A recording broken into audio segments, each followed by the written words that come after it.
આ લોકમાં એ રીતે ન જીવશો કે જેનાથી આપણું પરલોક બગડે. આ લોકમાં એ રીતે જીવવું છે જેને પરલોકની તૈયારીમાં હોઈએ એ રીતના, પરલોકની તૈયારી કરતા હોઈએ એ રીતના. જે બહારગામ જવાનું હોય તો અઠવાડિયા પહેલા બેગ ખોલી લઈએ અને બધું ભરતા જઈએ, ચલો એક એક વસ્તુ મૂકતા જઈએ, જેથી પછી કઈ ભૂલી ન જવાય. એમ સમજણ આવે ને ત્યારથી બેગ ખોલી લે અને ભરતા રહે. એવું છે એક દિવસ કંઈક આવું સત્કર્મ કરીશ ને પુણ્ય કરીશ એવી કોઈ મોટા સત્કર્મની અપેક્ષામાં બેઠા નહીં રહેવું. અવસર મળે ને ઝડપતા જાઓ, મોકો મળે ને તક ઝડપતા જાઓ. હું કથા બેસાડું ને સાંભળું, અરે કોઈએ બેસાડી છે મોકો મળ્યો તો સાંભળી જ લે. આપણે ના ના હું બેસાડીશ ત્યારે સાંભળો, એવું ક્યારે દિવસ આવે, ક્યારે એવા સમય આવે. આપણને સમય હોય તો કેનારને સમય ન હોય ને કેનારને હોય ત્યારે આપણે આ બધાનો મેળ કરવો એ કેટલી વસ્તુનો મેળાપ થાય ત્યારે કથા થતી હોય. કેટલી વસ્તુ, એમ જો વિચાર કરો, મારી તબિયત બગડી જાય તો કરી શકું, અહીંયા લાઈટ જતી રહે તો થાય, કોઈની ઠીક ના હોય પણ સંજોગો તો થાય, કેટલા બધી વસ્તુ અનુકૂળ થાય. વિચારવા જાઓ ને એક કથા માટે કેટલા સંજોગો, કેટલા લોકોની અનુકૂળતા થાય ત્યારે કંઈક થતું.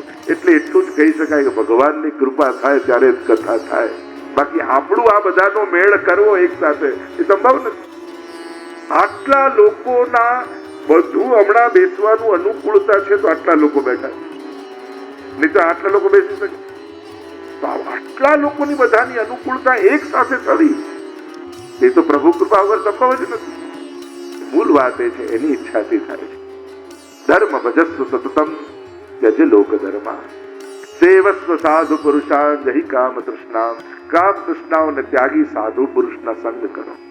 અને સાધુ પુરુષનો સંગ એટલે કોઈ મહાપુરુષના પગ પકડીને બેઠા રહેવું એ જરૂરી નથી. એના વચનોને પકડીને જીવવું એ જ એનો સંગ. ગુરુ તો એના વચનમાં છે ને, એના વિચારમાં છે, એના ઉપદેશમાં છે. અને જ્યારે એનો ઉપદેશ, એનો વિચાર આપણા જીવનનો મંત્ર બની જાય અને એના સહારે, જો લાકડીના સહારે માણસ ચાલે એ તો ઘણા જોયા છે, પણ ધર્મ માર્ગમાં ગુરુના વચનોના લાકડીના સહારે ચાલવા, એના વિચારોના સહારે આગળ વધવા, એની આજ્ઞાના સહારે આગળ જવા. આપણો ટેકો એ જ છે, આપણો આધાર એ જ છે. ગુરુદેવે કહ્યું છે, મહાપ્રભુજીએ કહ્યું છે, અને એ જ મારો આધાર છે. આપણે ક્યાં બધું મોટા ગ્રંથોને યાદ કરવાના, ભણવાના, યાદ એ તો સમય હોતો નથી, પણ કોઈ એક વચનને પણ પકડી રાખો. બસ મારો સહારો જીવનનો આ છે, મારો જીવનનો મંત્ર આ છે. હમે રાસ્તોं की खबर नहीं, हमें तेरे पैरों के निशान मिल गए. અમે તો તારા ચરણના ચિહ્નોને જોયા છે, તું આ માર્ગ પર ચાલ્યો, બસ અમે તારી પાછળ પાછળ જઈએ. સેવસ્વ સાધુ પુરુષોની સેવા કરો. સજ્જન અને આદર્શ વ્યક્તિઓનો વિચાર માત્ર આપણા જીવનને સુંદર બનાવે. સેવસ્વ સાધુ પુરુષાન જહી કામ તૃષ્ણા અન્ય સદોષ ગણ ચિંતન માં સુમુક્ત્વા. બીજાના ગુણ અને દોષ જોવાનું છોડી નાખો.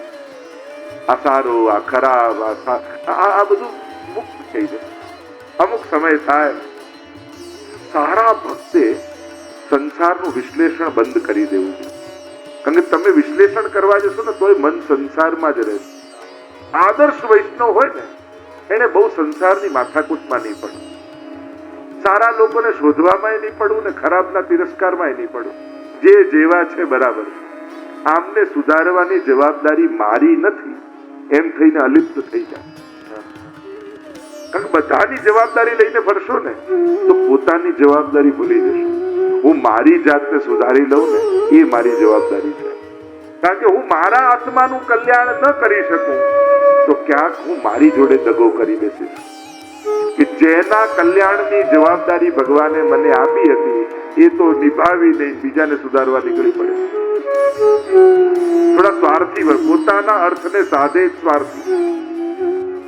કારણ કે જ્યારે આપણે આપણા આત્મા કલ્યાણની જવાબદારી છોડી દઈએ, આપણો ઉદ્ધાર બીજો કોઈ કરી જશે, બીજાના કલ્યાણ માટે બધી વ્યવસ્થા કરું. જો આપણે અશાંત હોઈશું ને તો બીજાને શાંત નહીં કરી શકે. દુનિયામાં શાંતિ થાય એવું વિચારનારા વ્યક્તિએ પોતે શાંત બનવું બહુ જરૂરી છે. કે બે વચ્ચે બે જણા પર એટલો બધો ઝઘડો થતો હતો, પૂછ્યું શેના માટે ઝઘડો છે? કે આ વિશ્વમાં શાંતિ કેમ સ્થપાય એના માટે બોલાચાલી થઈ રહી છે. અને અત્યારે આખા તમે ટીવી ડિબેટ ને બધામાં જુઓ, બધાનું લક્ષ્ય કે દુનિયામાં શાંતિ થાય ને એના માટે ઝઘડતા હોય. તો જ્યાં સુધી વિશ્વ શાંતિ માટે પણ જો બાજવું પડશે ત્યાં સુધી ક્યાં થવાનું? મનમાં જ શાંતિ નહીં હોય, તમારી નિકટના લોકોને શાંત નથી કરી શકતા, તો દુનિયામાં શાંતિની ક્યાં કલ્પના કરી? કમથી કમ મારી જાતને શાંત રાખીશ એટલું પણ નક્કી કરી લો ને, તો ઘણું મોટું કાર્ય થઈ જશે. અન્યસ્થ દોષ ગુણ ચિંતન માસ મુક્ત્વા સેવા કથા રસમહો નિતરાંતિ બસ્વ. પિતાજી સેવા અને કથા રસના પાન કરો, કારણ કે જીવનમાં છેલ્લે આ જ ભેગું આવવાનું છે. તમે તરવા માટે કૂદો, હવે તમે બાંધ્યું છે શું? લાઈફ સેવિંગ જેકેટ કે પથ્થર? તરો એવું પકડ્યું છે કે ડૂબો એવું પકડ્યું છે? એ તમારે વિચાર કરવાનો. હાથમાં માળા છે કે બસ, એટલે ફરક શું કરવાનો? સૌથી પહેલા આમ થતું હતું, આમ થતું હતું, આખી જિંદગી આમ. કથા સાંભળી એટલે પછી આમ. આંગળીઓ જ બદલવાની, બાકી આમની આદત તો છે જ.